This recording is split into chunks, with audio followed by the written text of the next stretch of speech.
we've discussed the continuing failure of our education system many times on this show. Now, the left will always tell you that our kids can't read or write because there's a lack of money in the system. I should say they're going backwards in their literacy and numeracy skills rather than they can't read or write.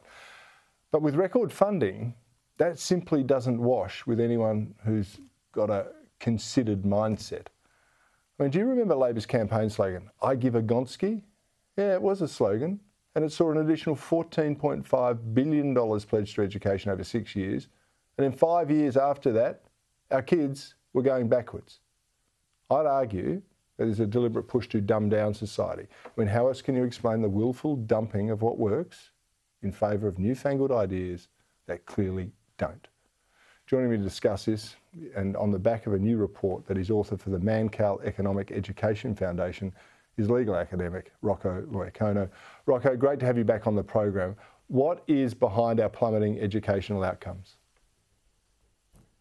Well, good evening, Cory. Well, as you pointed out, the rot really, I mean, this has been coming for a long time, as we've found in the report, but the rot really set in with the Gonski reforms. And the thing was, initially, he was given the task of bringing up Australia's education standards. But as you said, 5 years later, things were going backwards. So what did Malcolm Turnbull do?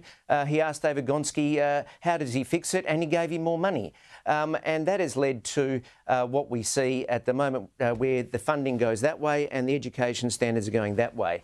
And we've got a national curriculum at the moment, which, rather than being a traditional curriculum founded on things that actually work, tried and true methods, is an anarchist political manifesto, which has led to things being included in our curriculum which show that the priorities are completely wrong. I mean, ask my brother's a teacher and he'll tell you, look, they're doing so many things rather than actually teaching. There's an awareness week for that, an awareness week for this, and we're also seeing in the curriculum that it's packed with things, as I say, the priorities are wrong.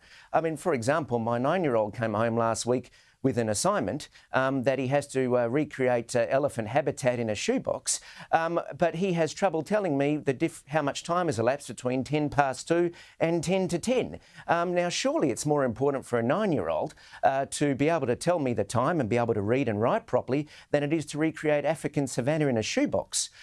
The other problem that we've identified is in teacher training, where teachers are now going through the system, but there's no systematic peer review as they go along, which is something you would expect. So what's happening is they find out that maybe they really don't belong in a classroom once they've graduated and found a job. These are the things that we've found in the report. And again, it gets back to the old adage, anything the government touches and throws money at leads to the same outcome, failure.